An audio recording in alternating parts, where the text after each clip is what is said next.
Gonna go around the board for voting members here. Steve Boucher, Yes. Peter Giango, Here.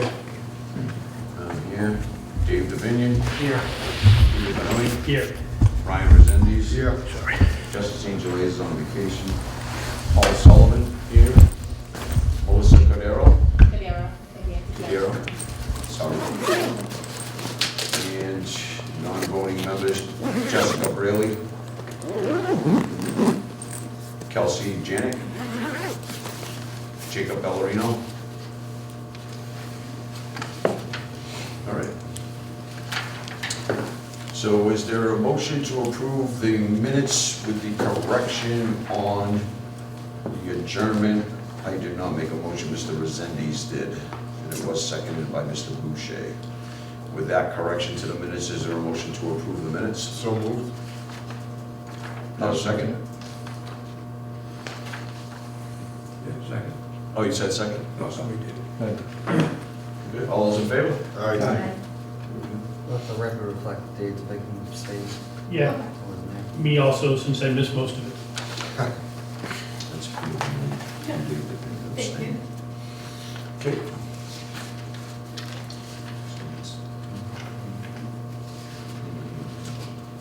Oh, that's for the, survey to give an update on the Oh. public engagement so far. Okay. So if Serped wants to give us an update on the public engagement? Sure. On Saturday, April 19th, we will be at the public library at the Seed Ball event from 11:30 to 1:30. If you guys have any questions or input, feel free to come by and make some seed balls. I don't know what that really entails, but I'm going to find out. So, Okay. Very good. So we changed things around because of certain individuals couldn't make it from Serped, is that correct, for this meeting? We were supposed to go back over the first two, but so we're taking a little swap around and doing open space and recreation. So I'll open it up to Serped to discuss what they have for us. All right. Open space and recreation. Joe from Serpent, I'm Homeland Security Specialist and Comprehensive Planner. Hi, I'm Sarah Singh, Principal Environmental Planner. So we'll be going over Acushnet Open Space and Recreation Plan. This is the fourth deep dive. This is part of the master plan. Me and Sarah are also doing the water resource management plan. So what is the Open Space and Recreation Plan? It's a strategic document that communities use to plan for the future of their conservation and recreation resources. These plans are developed through public participation to reflect the needs and vision of community members. Developing the Acushnet Open Space and Recreation Plan is part of the master plan process. Acushnet, through the OSRP, Acushnet can accommodate growth, preserve community character, and enhance residents' quality of life while also meeting these goals. 5 main goals of the plan is community setting, understanding the regional context, history, population characteristics, and growth patterns, an environmental analysis that will be assessing soils, topography, vegetation, wildlife, scenic resources, an inventory of lands, which will go over private, public, and nonprofit parcels of land that are of conservation and recreation interest, a community vision, which will be looking over what you guys want for goals and objectives for the open space and recreation areas, and then a 5-year action plan outlining specific items to achieve the community goals. Having an approved OSRP makes the community eligible for certain grant programs for up to 7 years. We like that. Acushnet is a town in southeastern Massachusetts between Boston and Providence metropolitan areas, adjacent to Route 140 and 995. It borders New Bedford to the west, Fairhaven to the south, Freetown to the north, Mattapoisett to the southeast, and Rochester to the northeast. The Acushnet River cuts through the town down to its eastern border, and the New Bedford Reservoir lies in its northern section. That's a primarily suburban and semi-rural residential community. With a few notable employment centers, those are South Main Street and Main Street. The town of Acushnet was originally settled by the Wampanoag tribe, specifically the Kushenas. This term means peaceful resting place along the water. European colonists, mainly Puritans, settled the area in 1659. initially focusing on agriculture, but then they began industrial expansion with the Industrial Revolution. The town developed into a manufacturing hub, especially known for its cotton mills. Later, the Acushnet company emerged, a major employer. Acushnet was part of Dartmouth, New Bedford, and Fairhaven before being incorporated in 1860. The population grew significantly after World War II, from 4,145 in 1940 to 10,602 individuals in 2023. Today, Acushnet is recognized for its orchards, farmlands, and scenic river views. A quick overview of the history, the timeline. The pre-colonial era is when the Acushnet peoples settled along the river. In 1659, that's when the Puritans began to settle along the Acushnet River. 1787 is when New Bedford separated from Dartmouth, along with the lands that would later become Fairhaven and Acushnet. In 1812, Fairhaven became incorporated, along with the lands that would become Acushnet. And finally, in 1860, Acushnet became officially incorporated as its own town. 1910, the Acushnet Process Company was established in town, and it owned multiple subsidiaries, one of which became the golf ball manufacturer Titleist. In the 1950s and so on, Acushnet began to see rapid population growth, as well as a peak and substantial decline of its industrial production. Now we're going into the environmental analysis, beginning with geology. Acushnet's geology was shaped by the Pleistocene Ice Age, which ended 12,000 years ago. During this period, moving glaciers carved the landscape and deposited materials that influence modern drainage, groundwater, and vegetation. Features created by glacial activity include drumlins, which are elevated landforms such as Perry Hill, Mendel Hill, and Corey Heights. Glacial outwash plain, formed from meltwater deposits, especially in the Long Plain area, which has rich soils suitable for farming and residential use. Erratic boulders, large rocks transported by glaciers and deposited across the region. Bluestone gneiss formation, a commercially valuable metamorphic rock mined in the southern part of town. Show them the topography real quick.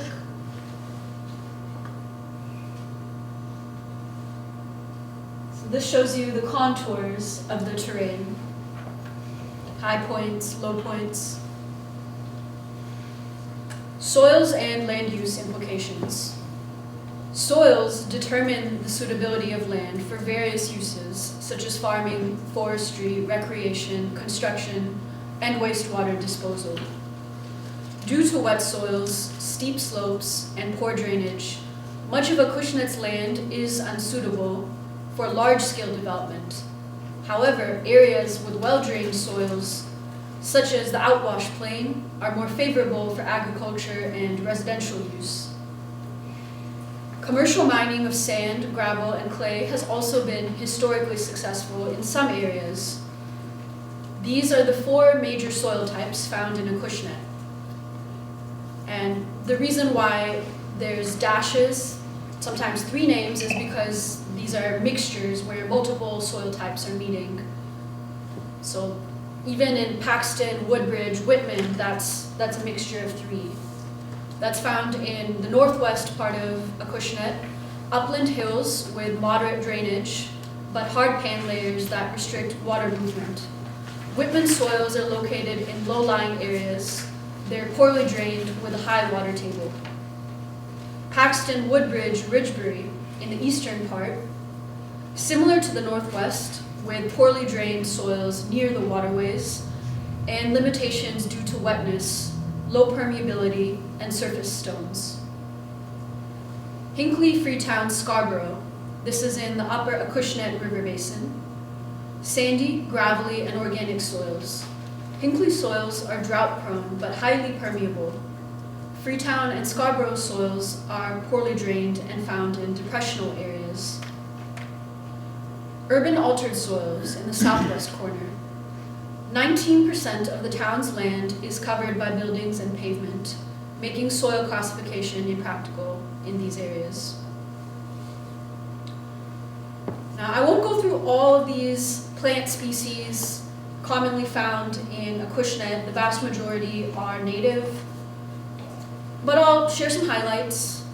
We've got oak, pine, birch, locust, sassafras, tupelo, cherry, maple, buttonwood, hickory, hemlock, willow, dogwood. Dogwood's a good name for a dog.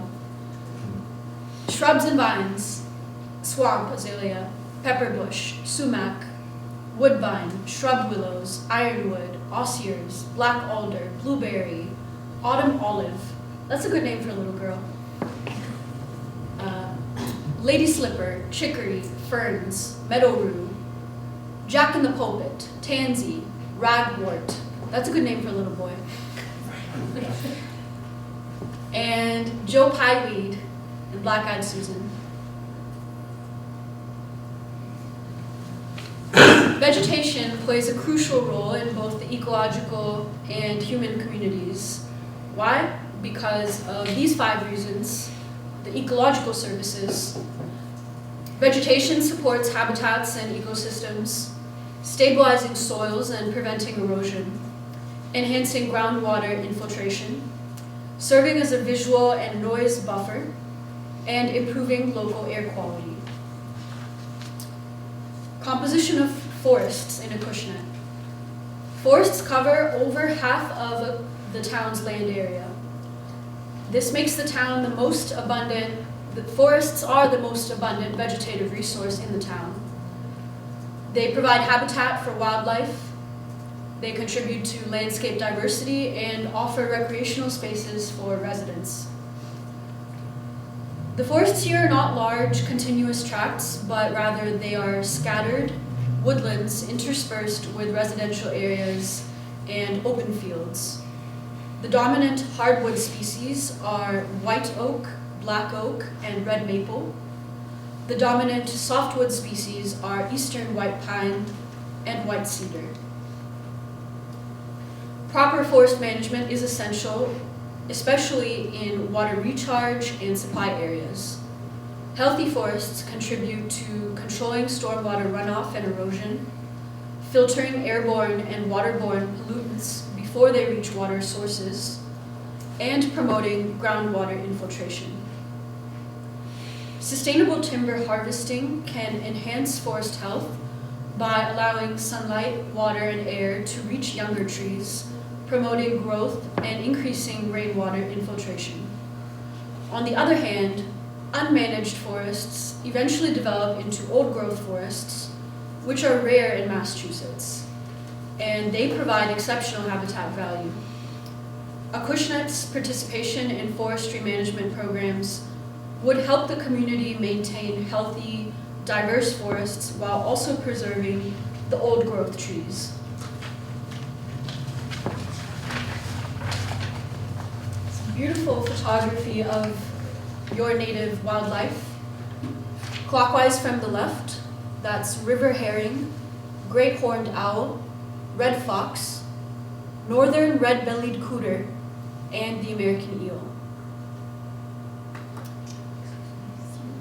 This was photographed by a local resident, Henry Zimberlin, maybe you know him. That's a river otter, and a swan on the Acushnet River, photographed by Christine Rossbridge. There's a lot of animal species here. I won't get into all of them, just some highlights. The wildlife in hardwood forests, mammals include white-tailed deer, eastern cottontail, gray fox, short-tailed weasel, possum, raccoon, striped skunk, gray and red squirrel, coyote. The birds include ruffed grouse, screech owl, red-tailed hawk, hairy and downy woodpecker, yellow-bellied sapsucker, blue jay, chickadee, and so on. Reptiles and amphibians, garter snakes, eastern milk snakes, turtles, American toads, salamanders.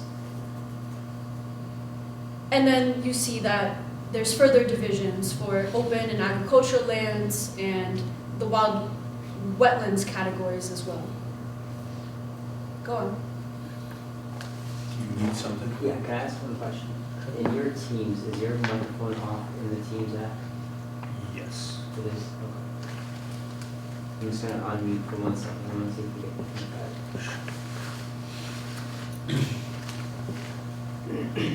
Alright, testing. Can you say something? Hello? Okay.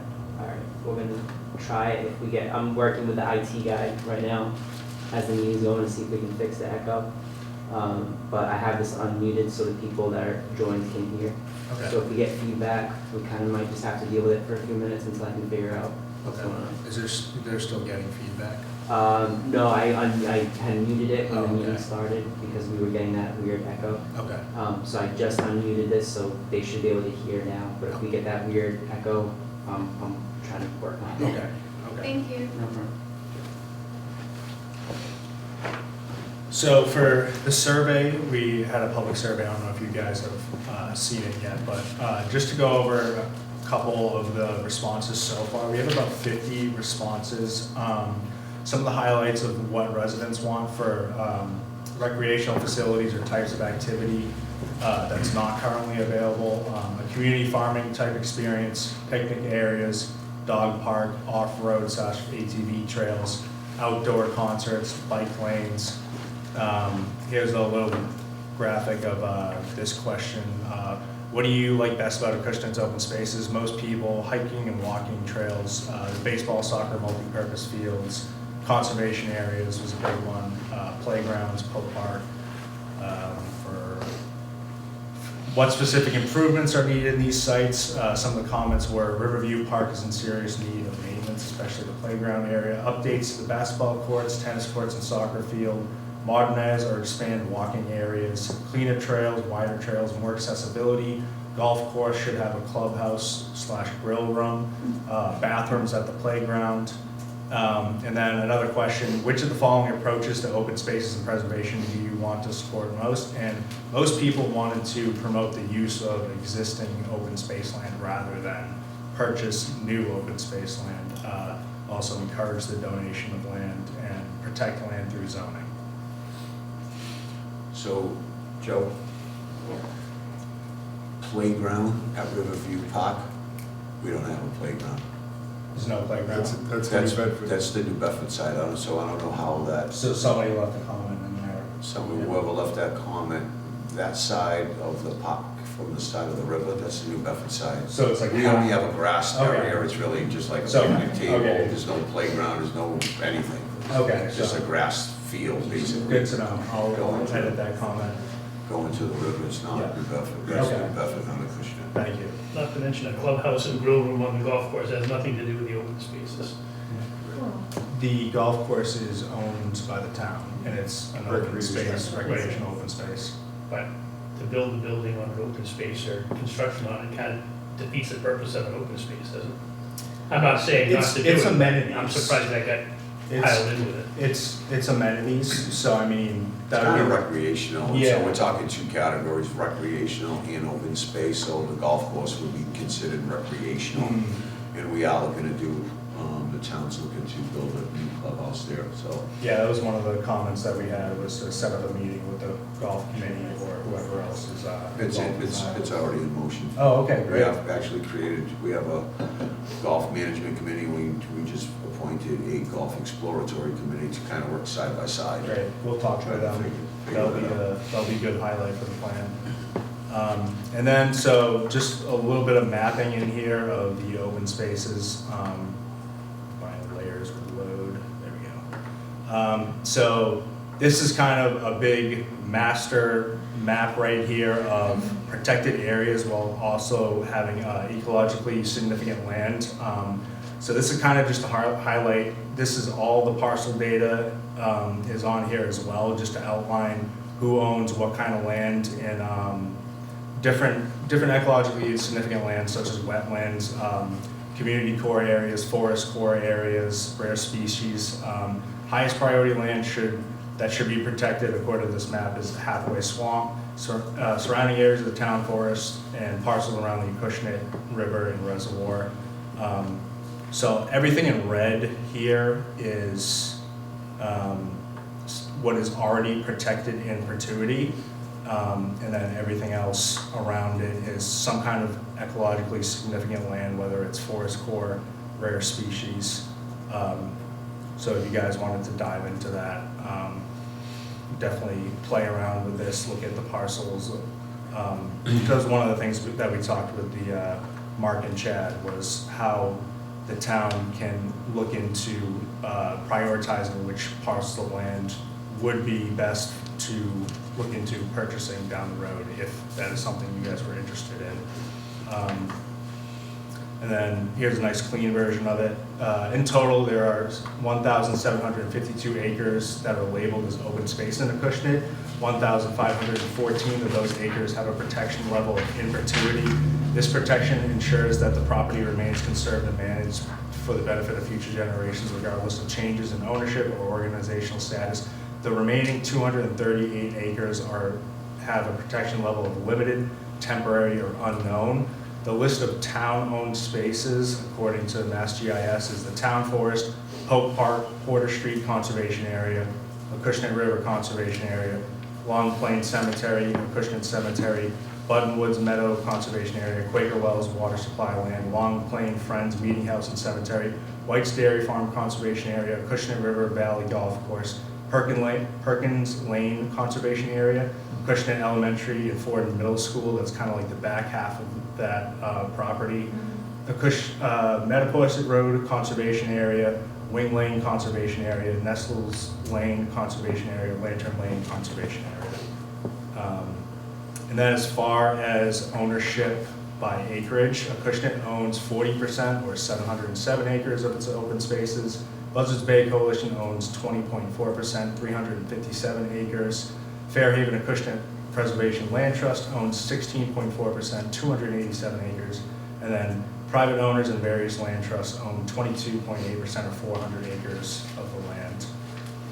And then I also this is just a map here. I didn't include this, but this is just to outline, these are the properties that are owned by Acushnet, and it is labeled by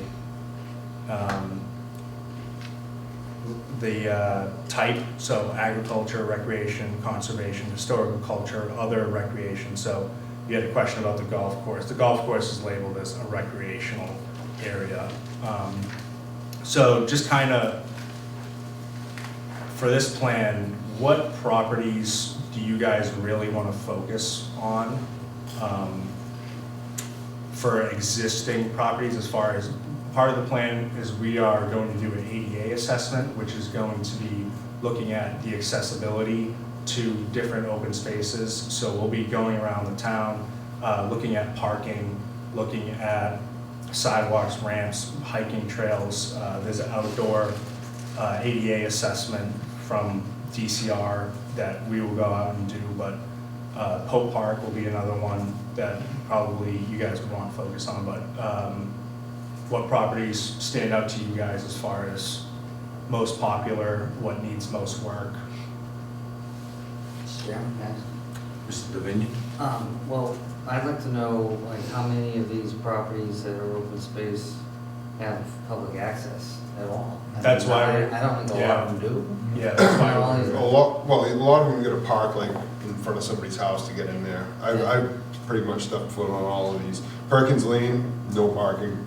There's a rock in the way. I know about that. Yeah, I think I talked to you about it. But Perkins Lane's tough to get. It's like, it's on a one lane road, and that's like the only access. And then there's like a little turnout where you could park, but there's a boulder that was put in the parking spot. So that's gonna be removed shortly, I think, by the DPW. Okay.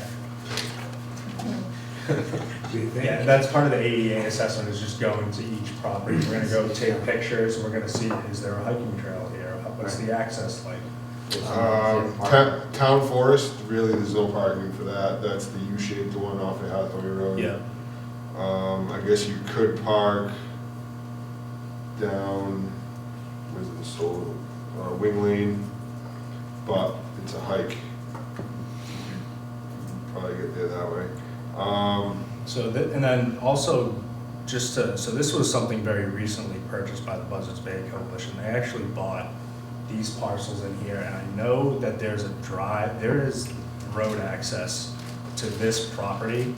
Where's that property? So this It's is, Mattapoisett Road. yeah, Yeah, that was purchased several years back, 5 or 6, 7 years back. Buzzards Bay Coalition, yeah. Yeah, they own a lot of these parcels in here. But yeah, it seems like the town forest is a little tough to get to. Yeah, town forest is tough. I don't know what Porter Street is. Can you pull that up, Porter? Porter Street to South End, Main Street. Pretty sure Porter's down to South. Yeah, it's way down south, towards the Haven line.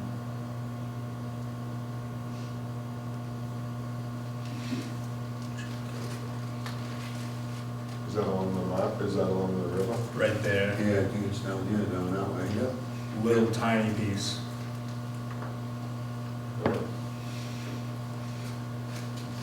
So when you talk about ADA compliant, I mean, that wouldn't be something that you're looking at,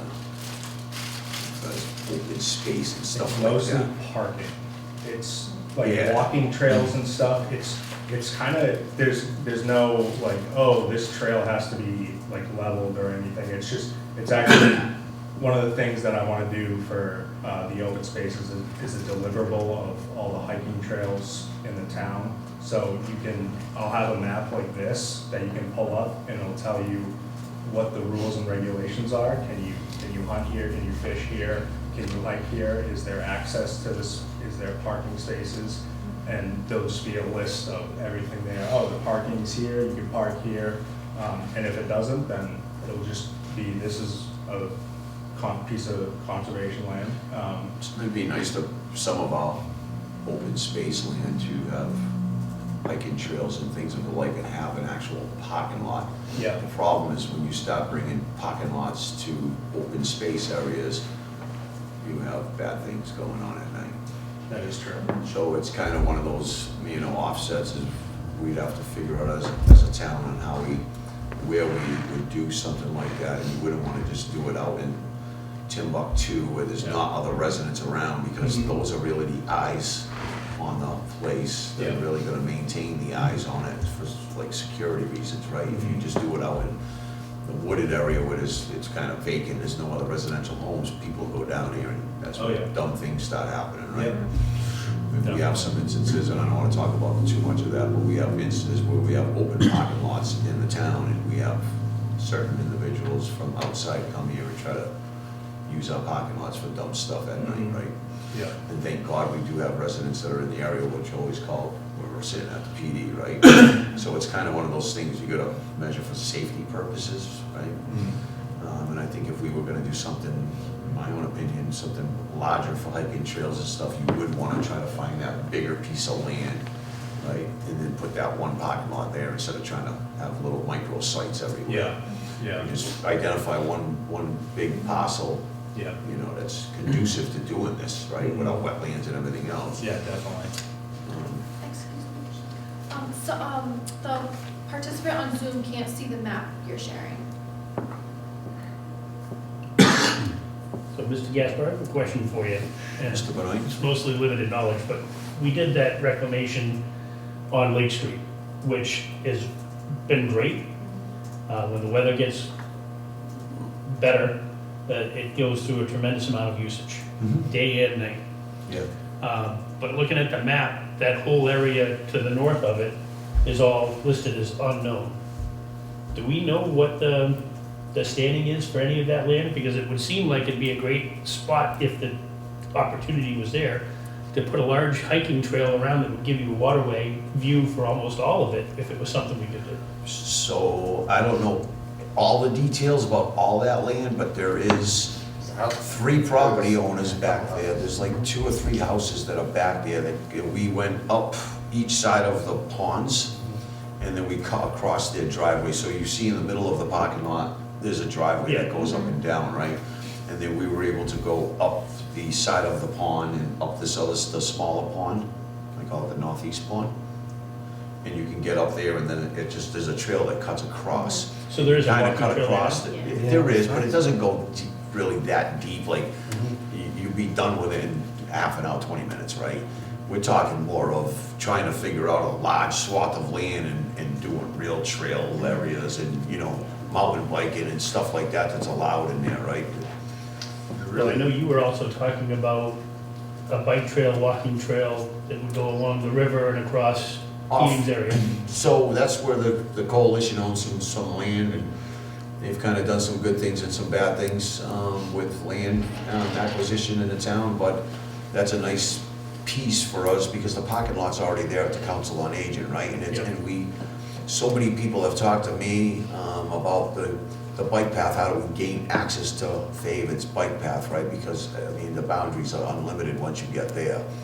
It's still a tough go-around for Acushnet residents to get there, but it's something that needs to be explored in common with Faven, and have some kind of dialogue with them. I mean, we don't need what are you talking about, a 12-foot wide trail, you know, paved trail all the way down? But the launch pad, the way I discussed it with the woman that was talking about bike paths and stuff, and roadways and all that stuff, and I said that'd be a perfect launch site because we already have an established parking lot. There's already trails back there, right? So hopefully we can get something going with Fave and open up some dialogue. That's and down right here, right, the COA? It's in this area? So, yeah, that's Keating across the street, that big pitted area, so Yeah. that is the Council on Aging. Yeah, the Council on Aging is probably that spot right there.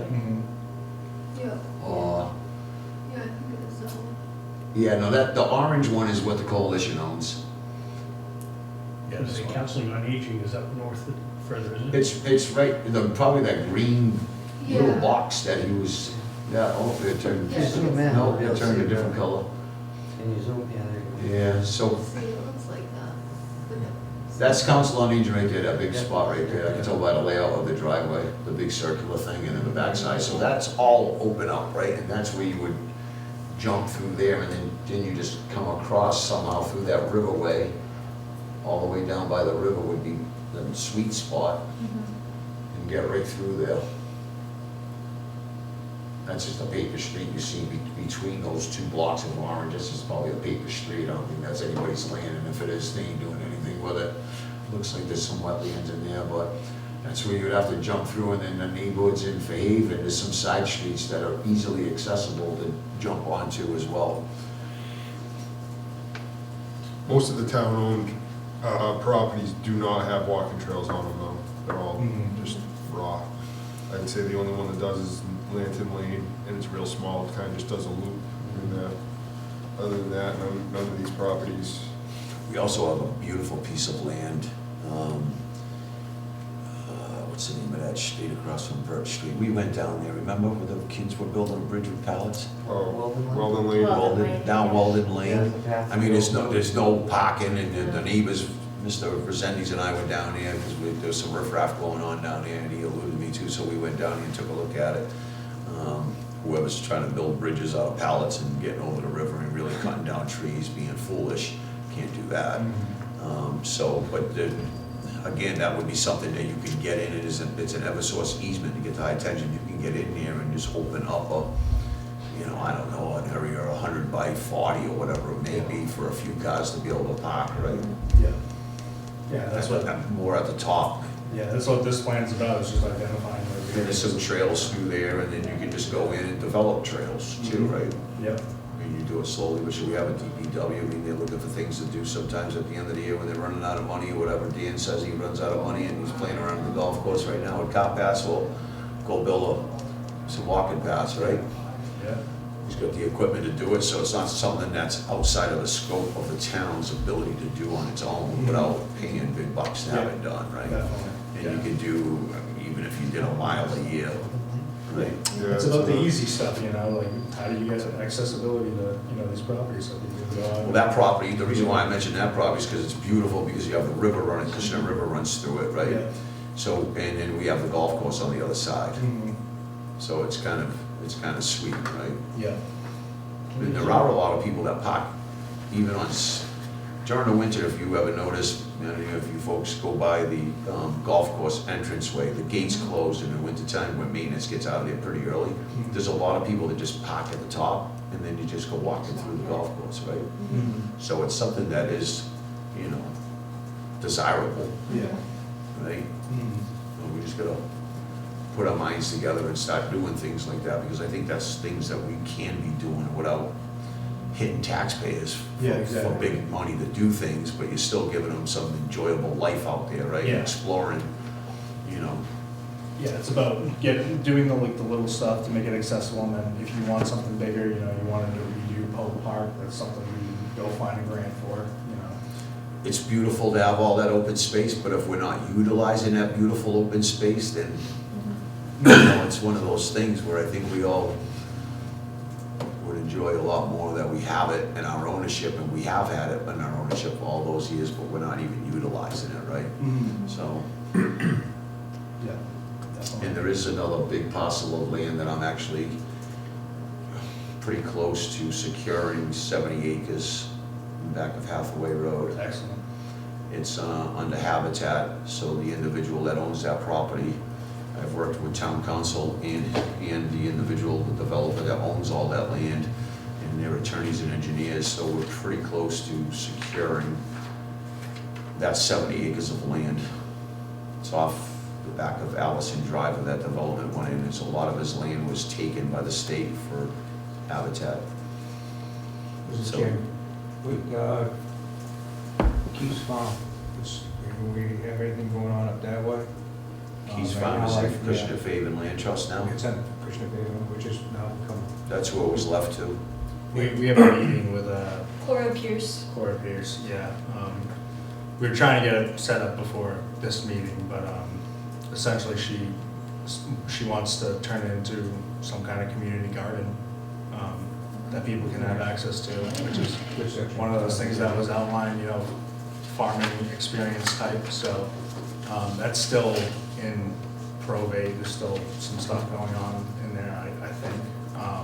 But that's why we were trying to get a meeting with her to see what her plans are with the property, but So that's a massive swath of land that would actually be really cool to connect through to the Weldon Lane property, right? I think she has plans, because she owns property on both sides of the river over there. Well, a favorite official land trust owns property on both sides. And I saw something too about outdoor concerts. I think she had mentioned something like that when I spoke with her. So she's got a lot of plans for that property, but like you said, it's probate, so. yeah. No, But, you know, within a year or so, probates usually can get through pretty quick. so, no, the Haven Land Trust, is that just the property up by Lake Street? Or is that including the one on Lake down? Oh, the tree farm. The tree farm one? No, it's everything. Both, It's everything. Every, yeah, near Lake Street. that was my old thought, that's, like, my parents probably used to flood that. So That was all my across from rural Fire area. Station number 2 on North Main Street, Mhm. okay? All that across there is all Acushnet Faven Land Trust. If you actually drive right before you get to Fire Station number 2 from this side of town, you're heading north on Main Street, there's a garage. I actually have a picture of it in my phone because I was having a debate with somebody telling me that it's not Acushnet Faven Land Trust, and I was like, okay, let me take a picture of the building. So there's an old garage set off the road about 15 or 20 feet, and there's a giant sign on the garage that says Acushnet Faven Land Trust Preservation. So I sent the individual a picture of it and said, really, you're telling me it's not? It is. And that's a massive swath of land. We, the town, actually own on, did you know about that one? A small parcel, I was told, right inside of that parcel. Okay. So there's a little development that goes down, it's called, oh man, it's not Apple Blossom, Peach Blossom? Peach Blossom. Peach Blossom Lane. And we own some little piece of land over there. I'd have to go through and examine the plot plans at the assessor's office, but we own a piece of land. This one is owned by the Town of Acushnet Park Commission, right here. Yeah, it's Walden Lane. That's Weldon Lane right Yeah. there. This is the Keith's farm right here. Wow, that's huge. So that's what I'm, see how they all adjoin each other though? Yeah. And then if you go, what's that, see that top piece that's got a long leg sticking up? That's a Acushnet Haven Land Trust too. So see the long leg sticking up going at the top of the screen? Yep, right there. This one. So, I don't know if it goes all the way there, or it's orange, everything lit up orange, but that should be a Acushnet Haven Land Trust too. So it's right after 488 Middle Road. There's a swath of land between Gavoni's property and 488 Middle Road. And that's owned by a Acushnet Haven Land Trust as well, it all interconnects. It's massive. That one down there is big. Mr. Sullivan? Are these land trusts available for public use? Yes. They are. Same thing with Buzzards Bay Coalition, yeah. Buzzards Bay Coalition, Fairhaven, Acushnet. I've had discussions with other residents about the possibilities of doing what they do with, and I'll give you an example. Have any of you been to the Buzzards Bay Winery up in Westport? So all summer, it's a big outdoor space, an old farm that they either own or they lease or rent. And it's almost every night, and certainly on the weekends, they have food trucks there. Yeah, they serve beer and wine to the adults, but there's also a whole bunch of kids who are there and having fun out in the meadows and doing the thing while their parents are, you know, and there's small bands there and things. Yeah. And they're even associated with a winery up in that area too. So I don't know what the possibilities are, but some people have been talking about that, from, you know, having something from like late spring to early fall, where a company could It'd be a make nice- money. So the Board of Selectmen have had some small conversations around that property since the missus had passed away. And talking to the Acushnet Haven Land Trust about maybe a brewery. They can lease they got a couple of mills there, cider mills there, right? If there's somebody out there that's in the brewery business, they can, you know, if they would be willing to lease that, just the buildings area to Yeah. like a brewery, and then like you're talking about, open up that field in the back, and then you could have small bands and, you know, the food trucks and things of the like. And They then you have actually that have community they garden have a that Joe was section- just saying that they're already interested in doing. I mean, it's They a had win-win. A couple of sections where somebody could rent out for a birthday party over on the side, which I was at. And there must have been a couple of hundred folks there that night. It was a really nice, you know, beautiful summer night. Sure. A couple of the adults were enjoying some beer and Yeah, wine. I mean, The kids are having fun, there was a band playing. It was pretty cool. It is, and I think that's what Acushnet needs to get back to, right? Is instead of all this, you know, all we keep hearing is the money and finance and this and that, and budgets and everything else, but it'd just be nice to develop an area for fun, right? I Like mean, something like that. Pope Park's a great place, but let's face it, we don't go to Pope Park unless we have kids or our grandkids are over there playing baseball. Like when my kid played baseball, we were there every night, right? So Pope Park's a great thing for the community. The soccer fields at the school, another great thing for the community, but it's only really for those people that have kids participating in those sports, right? We're talking about, I don't want to say an adult theme park, but more of a little more of an adulty place, like, and you could bring kids, surely bring kids, I mean, Yeah, and if So you the think back most- to, oh, sorry, go ahead. Realistic places would be something like Keith's Yeah, Farm, I like that. or perhaps Peter's Orchard, or I don't know what they're doing with their land. I know Keith's they're always is ideal because it's such a large swath of land, and you And don't it's really right wanna on be Main in a Street, confined too. area where you have other residents, and then you become a nuisance to those people, residents, right? So you can get out a little further in the field, they got all those beautiful, I guess they're abraphoides, they could be what they call green giants, but I don't think so, because the deers are already in the bottom of them. You could take those and pull them up and transplant them into a giant box, and then that's where you would have your music to break as a sound barrier, right? And you just have a couple of entrances that are open for you to get in and out of, and, you know, a little festival ground type thing, right? I think that's ideal to put in this master plan update, I really do. Yeah, we'll work with, When you talk to the Acushnet Haven Land Trust, can you tell them that the master plan committee has some really definitely, good ideas to try to work with the Acushnet Haven Land Trust? definitely. We'll try and get her down here too, you know, set up a meeting Yeah, that'd be great, Yeah, for sure. that'd be great. One of the things, if I could speak for a second, this is Jess Braley, I'm on Teams, I guess. One of the things that's really important to me down there, and I spoke with Cora about a couple weeks ago, she came out to speak with my dad. One of the things that's really important for me as far as the Keith's farm property goes is that we keep farming the land. I know last year we had an issue with scat that we haven't had in probably about 50 years because it was never an issue on Keith's property. Since Sue died, the disease vector has gone up because nobody's been taking care of the land or of the trees or anything else. So we've spoken to Cora about it. I guess they have somebody out there doing oil sprays and stuff now. My biggest concern is that we continue to farm that in a way that's responsible to the other farms in the area, in particular. For sure. Do we have any land available running along right from Hamlin Street all the way up the river? From where? From Hamlin Street all the way up, I mean, it's just the Acushnet River basically going all the way up to Lake Street behind the golf course. Do we have any land adjacent to that? Could be. No, well, so no, we don't own it. On one side on Main Street after Hamlin Street, the lady's name is, I think it's Kathy Morrison. Yep. She owns a huge swath of land that goes all the way back to the river. There's a lot of wetlands down further out back. And then, That's desirable. It's on the map, you can see that one spot. and then, so where's Hamlin Street? Um, Down more. Yeah, go down more. Keep going down. So Is that swath right at the bottom of the big, yeah, see right that there? one right there? Yep, That is Kathy's property. It's a beautiful piece of property. Yeah.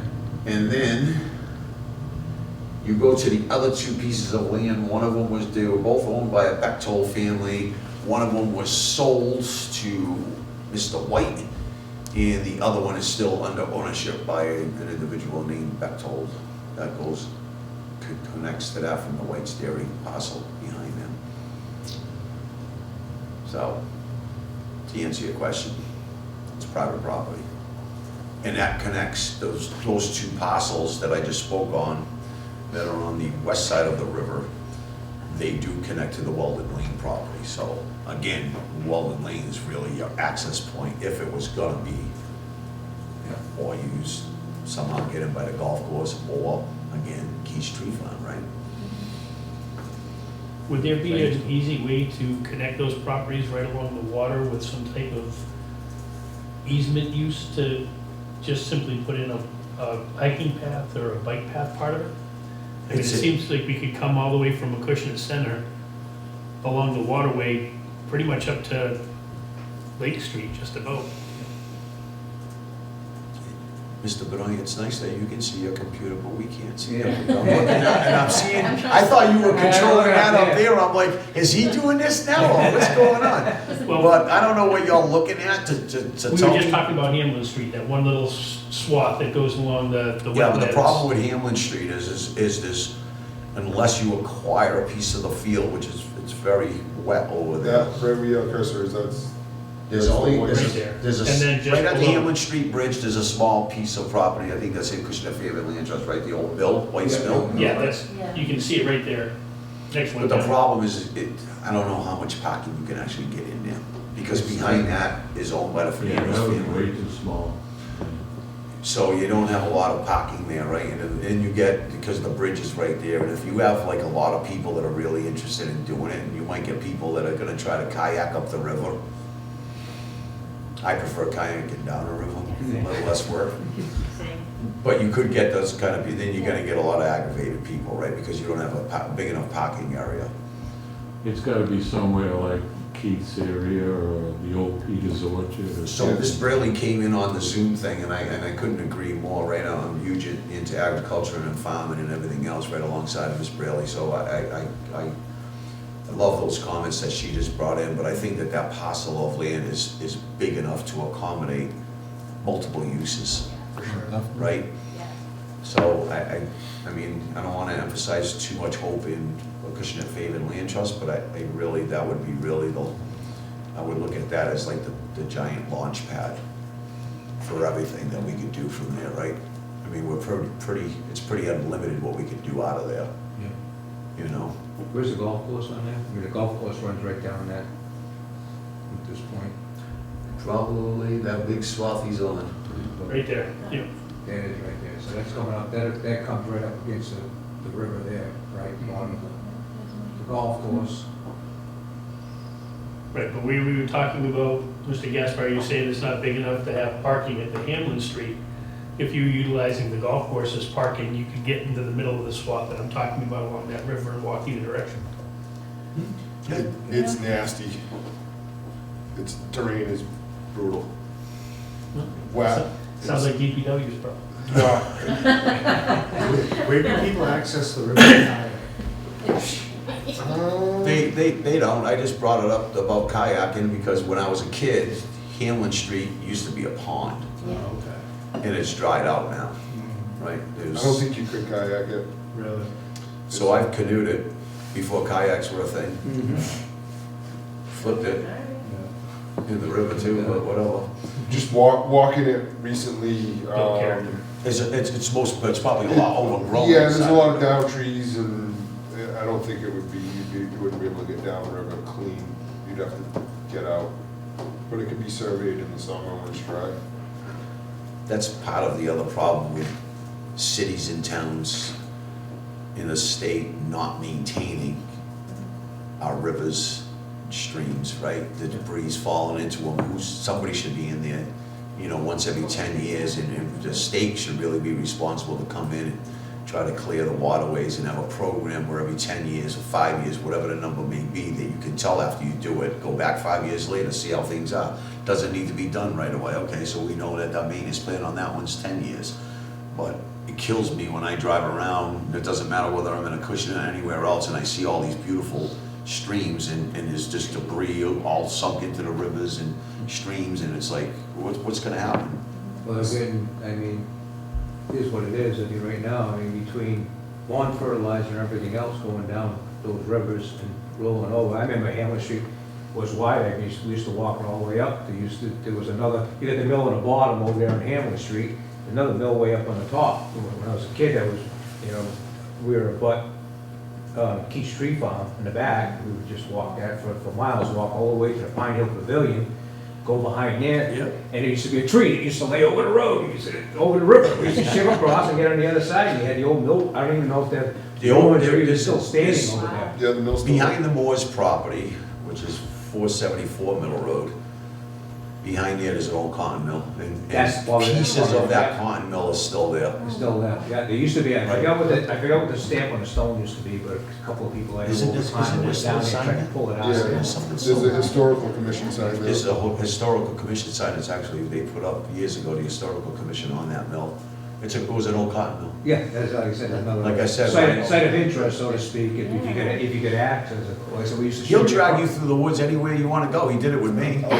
I'm like, we're not there yet, he goes, no, we're not there yet. There used to be all kinds of cut-in roads back there, they used to, between, when I used to, we used to go down in the back, because Keith Street Farm was at one point, I think Gracious Brother owned that at one point in time, stripped all the gravel out of there, then he purchased it after he had a sawmill down in the back over there at one point. I remember when we were kids, we used to rummage through it till we got rid of it and built a big hut for his equipment down there.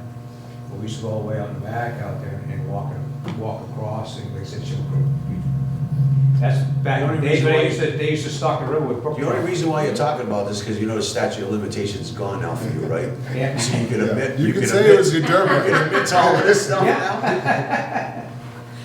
That's when nobody used to bother you. So Joe, I think, you know, if you have an opportunity to talk to her, you know, it'd be great if she could come in and visit us, We'll sit down. Awesome.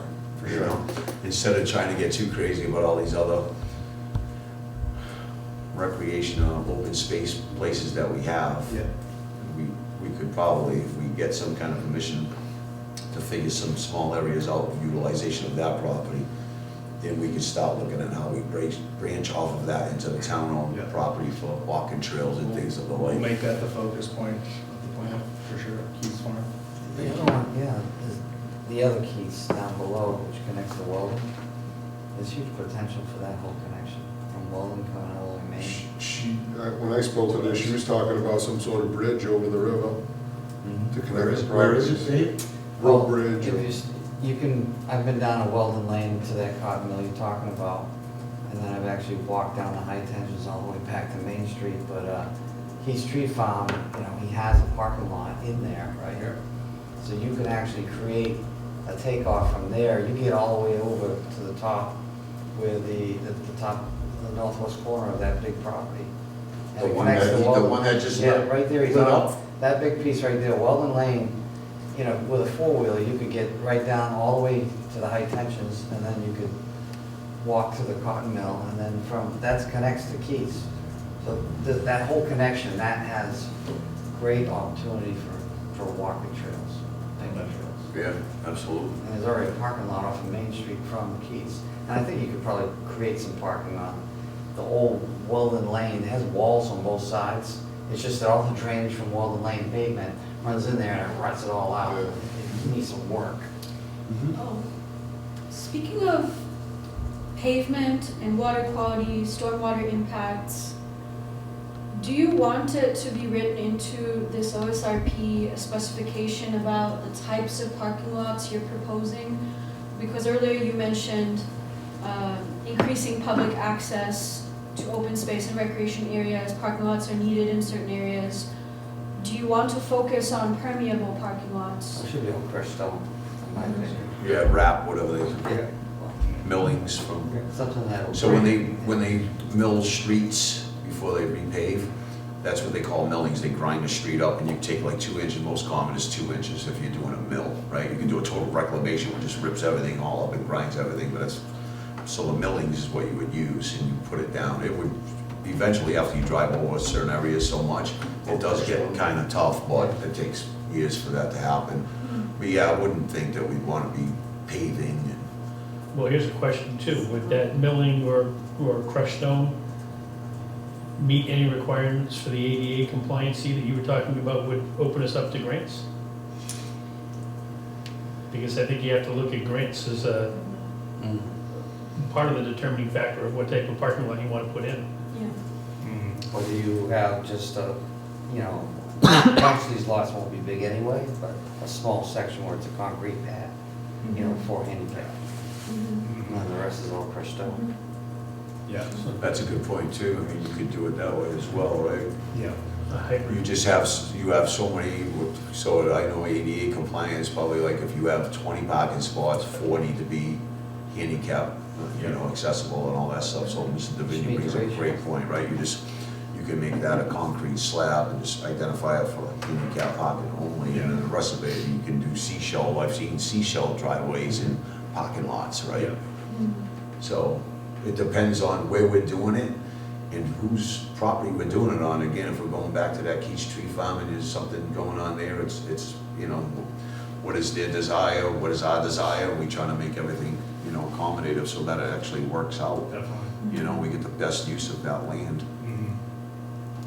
Your question came up last year when I was in the Nashua River region, and the ecologists from BSC Group, a big consulting firm, their answer was that yes, it is possible for permeable pavement to also be ADA compliant because there are multiple varieties of permeable. It really depends on the specific mix, and so it should be possible, yes. The concern that comes up though with permeable pavement is that you do have to do a maintenance exercise once a year, and that would be a little additional responsibility for DPW. They have to clear out what has entered, what has infiltrated through below. Do we have, so the other question to bring up is, do we have any land that we already own that we could do a land swap with, say with Coalition or somebody else, I did a project, I was working on a project in Winchendon, and the town of Winchendon did exactly that. They actually did a land swap, and on that piece of land that they swapped it with the academy, which was on the other side of town, that they owned. It benefited them, it benefited the academy, and the property they acquired benefited them. They put this beautiful outdoor amphitheater in, all sloped in, it's all done with landscaping material, stone, and they put a small stage in the bottom back, similar to, what you were talking about with Keys. But just if we had property that somebody be willing, that's maybe more beneficial to them and more beneficial to us, where you could do a land swap if they didn't want to just not give up. Somebody like the coalition, though,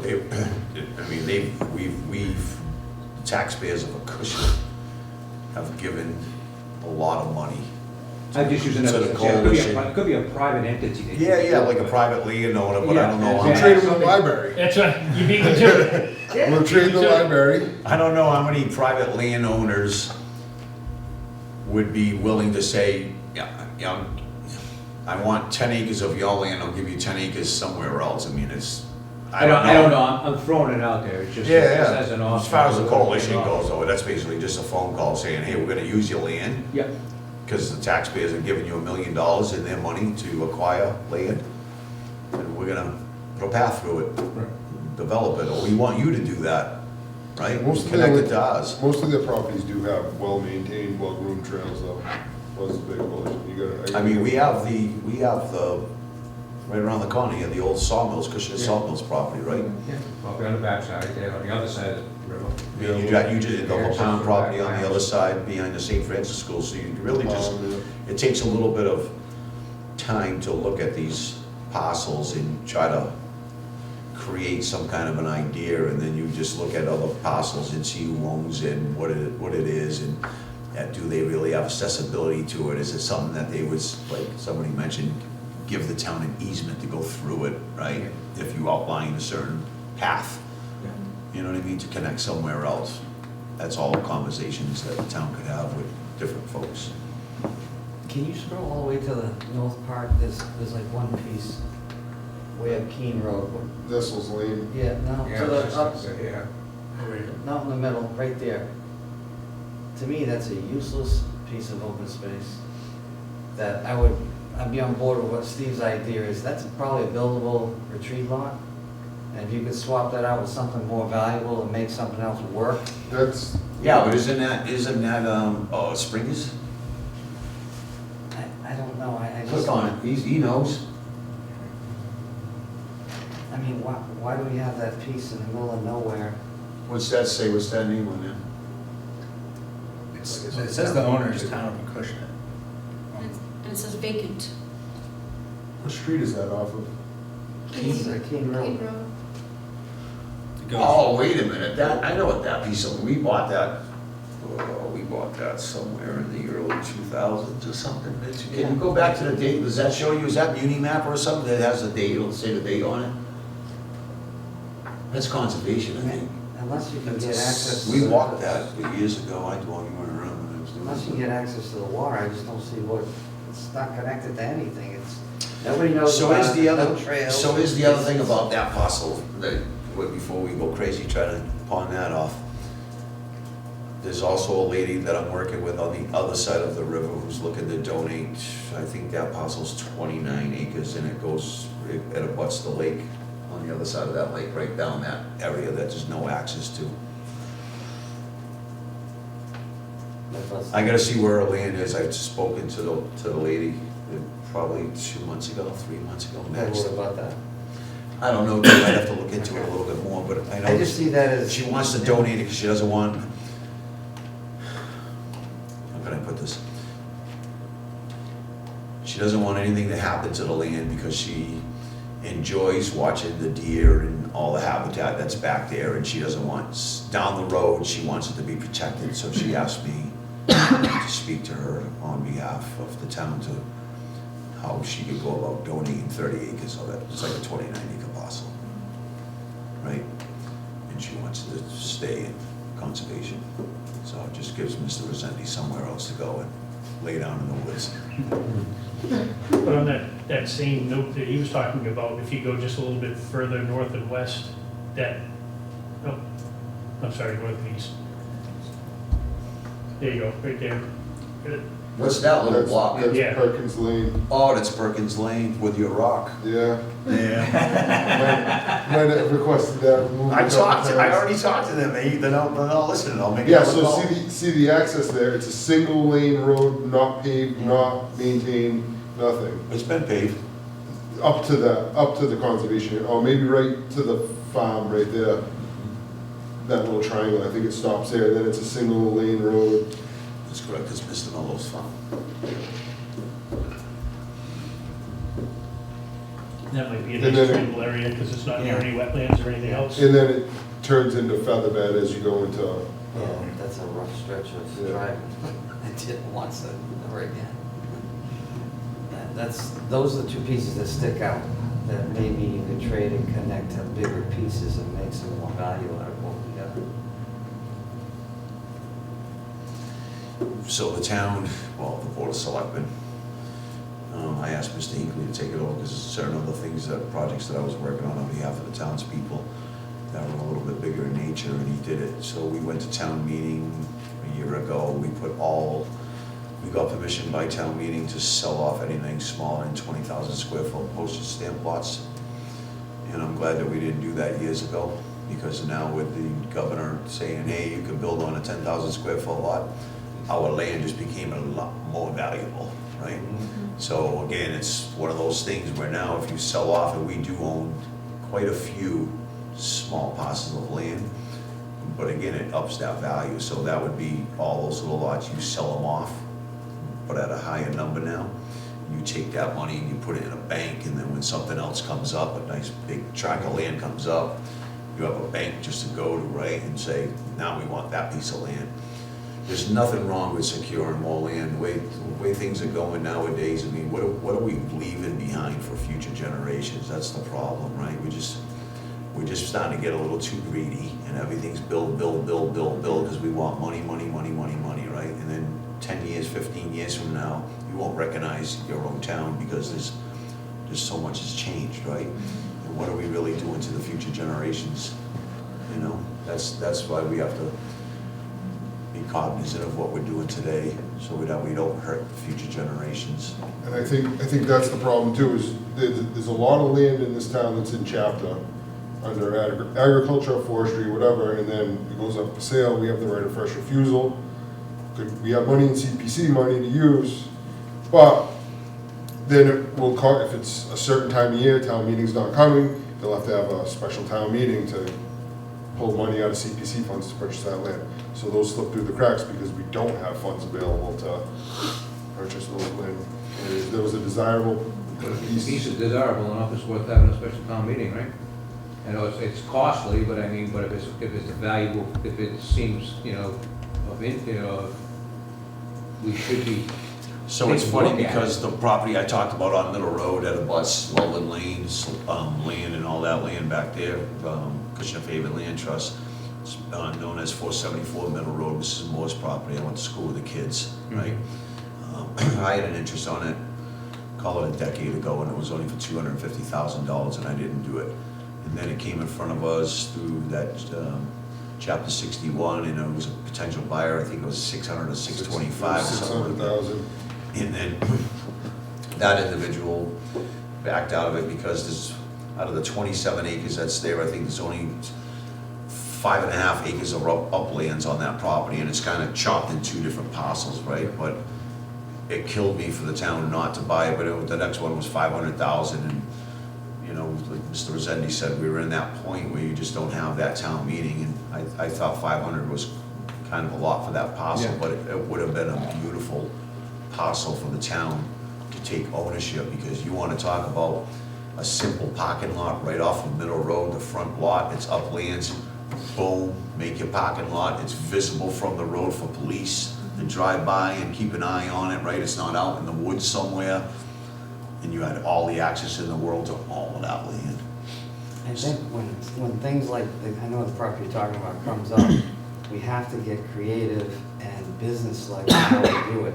That house, there's a house on that property, right? Yes, sir. So you carve out a 60,000 square foot lot around the house, and then you resell that property and reduce your outlay of what you got it for, you know? So that's basically what they're gonna do, right? Because when they put it up for sale, I know the individual that was helping Mrs. Moore, they put it up for sale and it was a carve out exactly the way you spoke, the house lot.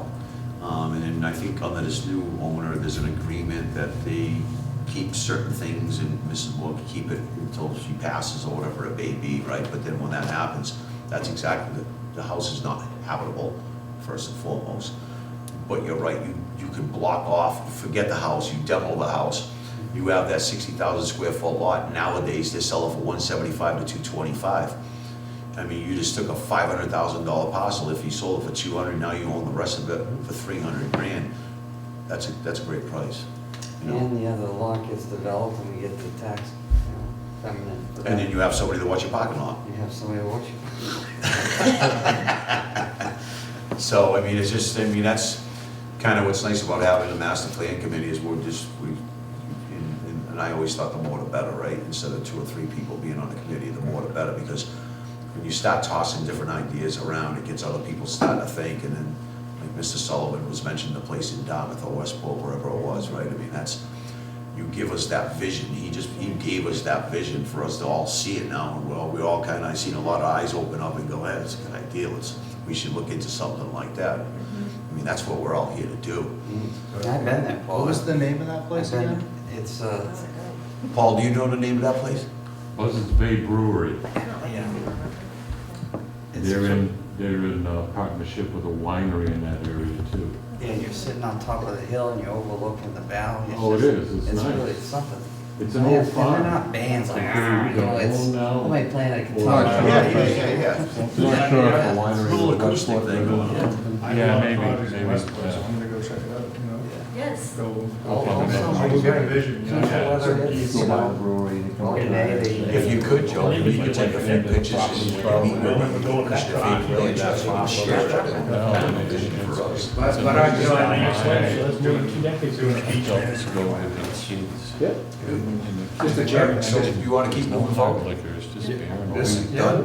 Yes. I have a question. Just no getting drunk or anything. What you said about what are we leaving I behind for was future really generations, surprised. that's a perfect My wife and I segue to this next Friends are gonna question. go back there again this summer. Talking about wildlife,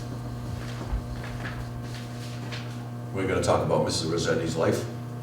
so this table I constructed based off the previous OSRP, so we haven't made any changes yet. This is just the same text. And my concern is that if we leave it as is, as a simple inventory, it could give us a false sense of security.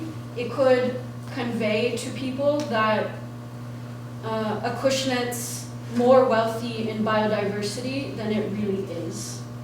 Because the bigger picture context, what's happening nationwide and globally, is that there has been a 70% decline in biodiversity in all vertebrate species since 1969.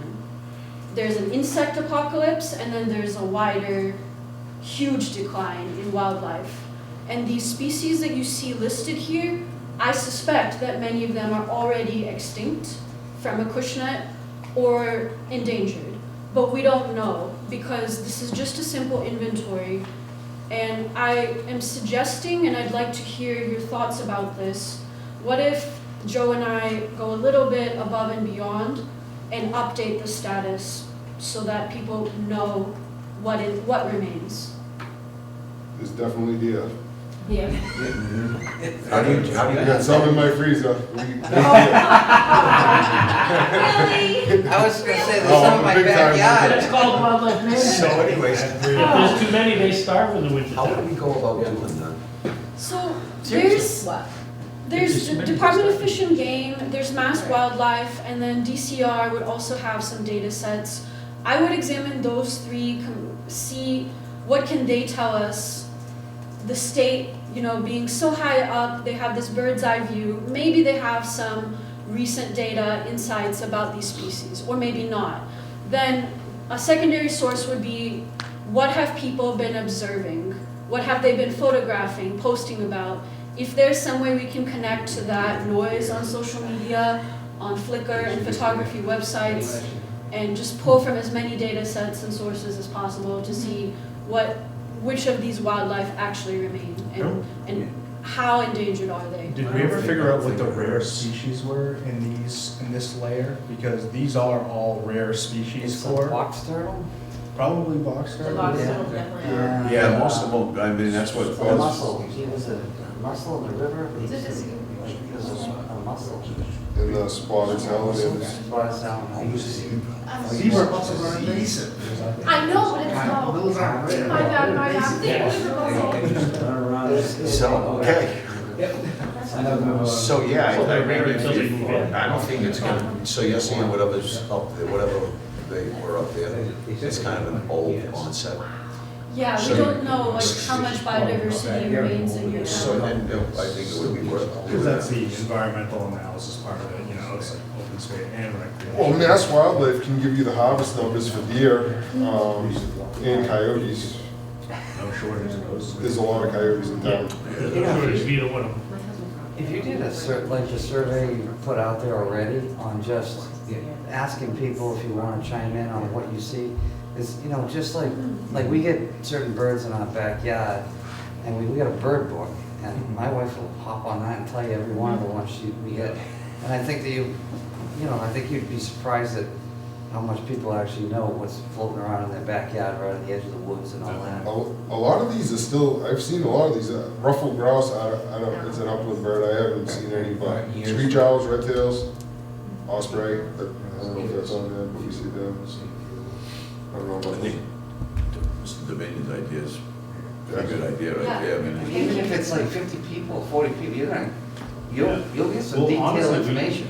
we love getting pictures, you know, and that was one of the other things, you know, I know we talked about this at the last meeting, but flooding with solar panel fields, if you guys can get pictures of that, send them to me, so we can highlight that. oh, we got pictures of that. We got pictures of that. Because the part of the hazard mitigation. I got some interesting pictures, but, yeah. We'll take all the pictures we can get, especially when it comes to flooding, you know. I got a picture of the EPA guy out there when it flooded. Send those my way, I'll highlight them. Oh, yeah. That'll be for the HMP when we. I mean, that's kind of the downside of solar, right? Is solar belongs on rooftops and lean-tos in people's yards, but when you start blowing out forestry I mean, for somebody's financial benefit, that goes Absolutely, up. absolutely. It's not even blowing off the forestry, which is bad enough as it is, but then they surround it with fences so that nothing can get through anyway. You know, so you've taken away a whole tract of land for trees, but also any migration periods or anything else that soil and property is used for, animals can't get to. There's some interesting reading. I've been talking to a few individuals here in town about Cape Cod areas not allowing fencing to go to the ground for that reason. Because if an animal gets trapped inside, it's got no way out.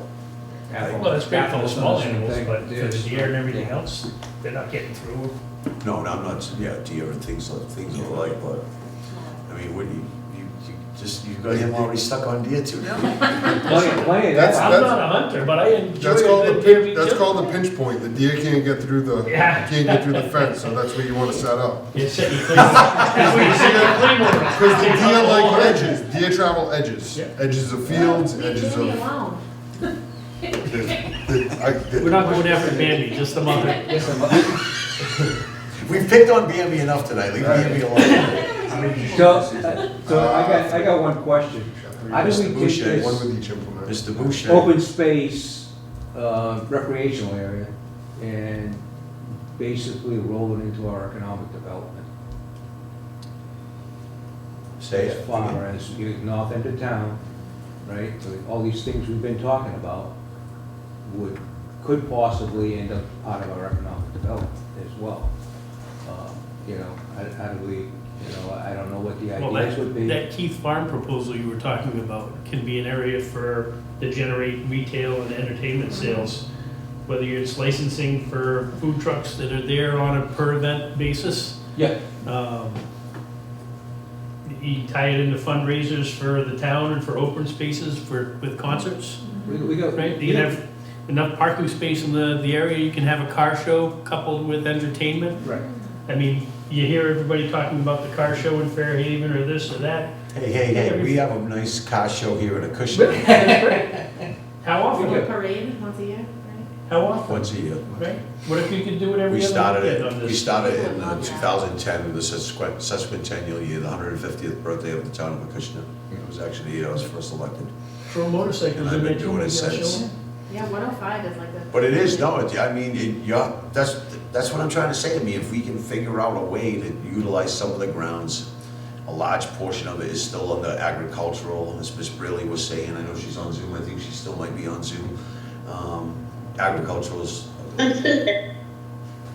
I'm sorry? She says she's still there. Good. So, I mean, a large swath of that is for agricultural purposes, right? And then just the land trust talked about a gardening area, so pretty much the same philosophy, right? And then you have a little section of that property that's like entertainment, right? But it's gonna bring in, I'm even, looking for the fact that, again, it's, right now we're talking about the north end of town, which is perfect place to do this and elsewhere, but to bring it in for, farmers like Miss Rayleigh over here, that, they've got this reason for people to come in from out of town, visit Acushnet, go into an area, they got some entertainment area, they got, Well, the whole- farm stands, all this. That's you know what I'm right, saying? the They're whole, already- the whole thing, so then you have certain weekends or whatever it may Yeah. be, in harvest season, right? Yeah. And that's what you have, is a giant farmer's market, right? And it'll be an ongoing thing for several weekends in a row for farmers to be able to Candy come to going on, it. everything. Maybe they lease a booth for cheap money, right? Because Yeah. it's expensive to farm and do Yeah. agricultural. I know I'm starting to get heavily involved with all of that stuff.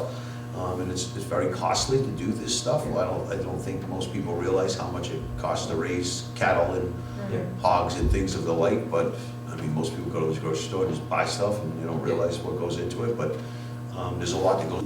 And you have that season for growing plants and vegetables in like the Apple Peach Festival, right? Yeah. Same thing for farmers, right? You only have certain seasons for your crop and for them folks to be able to sell their crop, right? Yeah. If they have a place like this, they can expand their farm because they know that they have a place to sell their product, Yeah. right? And it just feeds into itself, Yeah, and it's just, exactly. it's a beautiful thing. And That's kind of what I was getting at. just- I mean, what if you could tie in the idea of a natural style amphitheater that's done green, whether it's crushed stone, blocks, dirt, with a Well, platform I- down the bottom, but you can incorporate the farming around it, maybe walking through a maze of paths through farmlands It's huge. where people can learn about the different plants and how it's grown and whatnot on the way to an amphitheater, and it has an acoustic style type of entertainment that's not loud, but certainly festive at some point. Tie it in with everything. The farmers markets are there, the car show is there, it all happens at the same time. It gives, I just wanna stop doing everything, let's go build. Yeah, that's what I'm thinking, I'm in. Yeah. Oh, yeah. No, it's there. I think this is, I mean, other than that, I mean, what else we have for economic growth? And all this conversation that's going on tonight was what tripped that switch. Okay, Yeah. this Well, would be I- this would be my vision of a Acushnet. Our next meeting is gonna be land use economic development, right? We're gonna go back to those chapters that we really didn't do, and like I said, the individuals at Serpent weren't available, so we jumped to this one instead, for this meeting. And we'll go back to that, and that's kind of the dialogue that we'll bring in, so, I don't I just had to know. bring it up, it was, we were in this thing. and I this don't know one. how much Yeah. and who would benefit, I mean, it would benefit, but as far as the land itself, because it's in a land trust, right? For the town, for revenue from economic development, I don't know what's really there.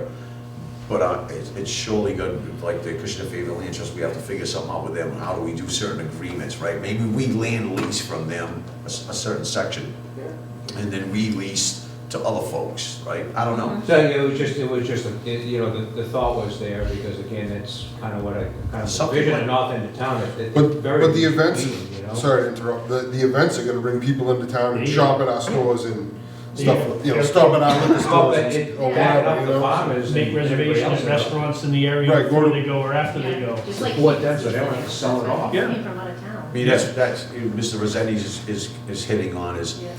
when, you know, I travel out to the Cape, or I travel out to Newport or Providence or whatever, and you're just looking for something to do, right? Or you just happen to be online, you're like, oh, look at this little restaurant, that looks pretty cool, let's go try that. And then the next thing you know, you're just driving through the country, and you're like, hey, what's this? And then you see something else, and you make note of it, hey, we wanna go try this place out too, or you just pop in for a drink, and you get to check it out quick, and it's like, oh, that's pretty cool, and that's Exactly. exploring the area, right? So people are gonna come in when we do these kind of things out there, and they'll see all the different restaurants, and it will spur Right. economic development. All of If us you build it, remember, they will come. Somebody should make a movie about that, that's a great one. Mr. all Chairman. of us remember, all of us residents, when in the fall, that whole month period, Peter's Orchard on one side and the other place on the other side. Flying That Cloud. place was mauled. Yeah, couldn't get in. I mean, the parking was like a quarter mile down To get the both apple pie, sides. all the pies and all that. I love that stuff.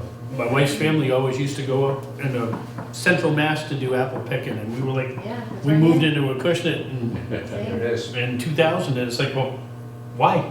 We're right here. Right? You don't need to go anywhere, there's tons of places right here. Yeah. Just What are capitalize the on that. main festivals in Acushnet? One, There's what? Apple Apple Peach. Peach. Apple Peach, okay. Every Thursday night's Thirsty Thursday. Wait, where's that? Until we started the master plan committee, now it's Wacky Wednesdays. Come on, that's my FinCom night, can you move it to Tuesday? The only reason why I didn't move this to a Wednesday night is because of you, my friend, because it is your FinCom meetings, and I knew you would have a conflict with it, and I knew it wouldn't be good for you, so I said, you know what? For Peter, Wow. I'm gonna bite the Nice guy. bullet. Well, once a month, I don't get Thirsty Thursday, it's okay, because Peter's a good guy. Are you saying? That's nice to hear, but now I'm kind of feeling railroaded, because I was already told it was Thursday nights when it was brought up to me, would you like to be part of it? So, Are it you sounds like something to make right now. Between you and Mike? I don't know who came up with the Thursday night thing, but it Yeah. surely wasn't me. I would never take away from my Thirsty Thursday, my friend. I'm gonna blame that on Victoria. Is there a motion to end the meeting? But it's all right, I mean, it's once a month, it's no big deal, and you know what? As long as the final product is what's best for the community, that's all I care about, right? And I think that's all of us should care about, is what are we gonna end up as a final product? And is there something in here in our lifespan that we can deliver to the community as a group? I think we're all pretty tickled pink about this property, right? Yeah. So, Yes, sure. and I think it's something that we can easily achieve. In my opinion, we could do all these other things, but you know, all these other things will cost a fortune, right? I think this is the one thing that we all have in common, that we all appreciate. One common goal is, let's get this one done, Yep. right? So I think that should be, you know, if we can achieve that as a committee, right? And we can leave that to a future generation, I'm a pretty happy camper, right? You know, last month was a productive meeting, it really was, and this one was even better, I thought, so, good stuff. One thing that we got, talk about utilization, we have a whole side of a harbor that we don't use. So from, I mean, granted, you need low clearance to get on the Cogswell Street Bridge and, but the whole upper harbor, we own half of it, right?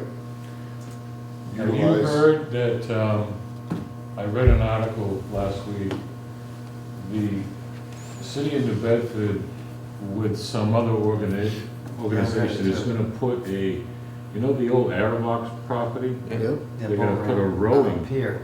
pier Yep. over there to go as far as you want. So the reason why Mr. Resendes was bringing this up is because he wants people like you, Mr. Sullivan, to leave your yacht on the other side of the bridge. He was gonna open up a kayak taxi business, That's not true. paddle you underneath the bridge up the street, That's not, no, but I'm thinking. drop you off, right? I heard it's gonna be 150-foot dock. Yeah, where they are. You know? I think it has something to do with Buzzards Bay Coalition, doesn't it? Or the I- Whaling I Museum? didn't- I didn't see I think it's that. the Whaling It Museum. was something else to, with the Yeah, some rowing, it has to do with rowing. historical It's a something, 200-foot pier. but- Yeah. They said they had 150K allocated, at least to start it, and they were gonna do an RFP for design. So if they got rowing, I'm sure they can incorporate kayaking too. I wonder if that's for the whaleboats too. But anyways, I was It won't thinking, fit under the bridge. Yeah. no? The So sails we're are talking too about, tall. let's get back to Acushnet. But you got a lot of guys with skiffs, and that can get you to the outer harbor, but, I don't know, moorings on our side, and then maybe like a little a dinghy launch, at that park that the geese live in, on the other side of Slocum. Mhm. There's a ramp that runs right down George Street, straight into the lake. Little rack there for dinghies, and if you got a mooring out on the Acushnet side, roll your dinghy out to your, Yeah. Boston See Whaler that and head out. Funny looking, yeah, right there. You zoom right in there, that's your access. There's a Because we parking don't, lot. the problem is we don't have an access to launch it like a boat. There's probably not much water there. They did just dredge it, but There's not a lot of room there to be able to Right. back in off the bottom of Gillette in that corner over there. The yeah. only, here I go again. Still, the parking lot has been talked about a lot with the owner of the Titleist property now. He's been a very kind gentleman to the town of Acushnet. We worked with him for stormwater easement through that parking lot for the redoing of Slocum Street. So, he's made some comments before about donating that parking lot, but we don't know where he's at now. Although we have been in, and I have been in conversations with him and his attorney over the easement he's providing us through that lot for stormwater. And he's a great guy, very easygoing guy. We could have some dialogue, different kind of conversations with him on that too, right? See where that goes. But it might be something feasible right there, because the parking lot's already there. You know what I mean? Just you and your dinghy. Drop me off after the car's off street. I'm just I just saying, make you sure I know? don't wear a hat that day, because I'll get taken off. You can fit down there in a Carolina skiff or a Boston Whaler, low clearance under the bridges, and then go out and enjoy the harbor, out of harbor, go around Go to West Cisco. Island, go to Cisco, whatever, you know, it's just, you can charge a fee for moorings, having a mooring there, it's a little bit of revenue, we'll pay for the harbor master that we have. You're gonna, And I'm gonna be, you're I'll be the gonna harbor master sit there and of make all sure the that you bridges. collect the fee. No, but I mean, You're gonna be the bitch master. no, but you could, you know, yeah. There goes my salary. Now you're gonna pay somebody to sit there and take in fees. No. You're gonna collect What's the $10, sal- you're gonna pay out 300. What's the salary of the harbor master right now, Mr. That's- Benoit, you know off the top of your head? Why would I know? I don't know. I've got 2 kayaks that have never The been. harbor master? The Acushnet has a harbor master, No. herring warden, No, that's a shellfish ward. shellfish Yeah. warden, herring warden, harbor master. Yeah. What about down at the I think old, it's how about the old Riverside, that coalition owns down there, right? We got enough access out to the water there? That I don't know, and I know the town owns some property right next to that too. So if you go back, yeah, right down that little spot down there. So one of those is owned by the coalition, but the town also owns a piece of that property.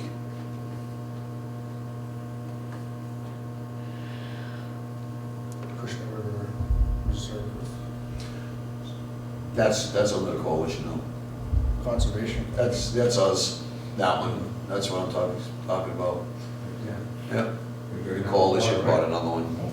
Oh, you actually, it's both of these, it's this one and this one. The town owns? Yeah, I don't know why it's split like that, it's kind of weird. Is that a paper street that goes down? So it goes Looks off like a of. street going down there. City of Julian Street. What else? There's a basic street there. Lawson? Lawson? Street is right there. No, Looks like that's there's a Pleasant. paper parking lot at the end Yeah, of go it to too. Lawson, is Lawson over there? Lawson's over there somewhere. No, that's down further. Oh, it's right there, see the one that goes down, so that's River, what's that one right there called? See the little road? No, go up. Slide down the screen, slide down the screen, no, down, that's up. Down, right there, see Lawson? So now go down and it connects to this other street, it says something street, go down, up to the,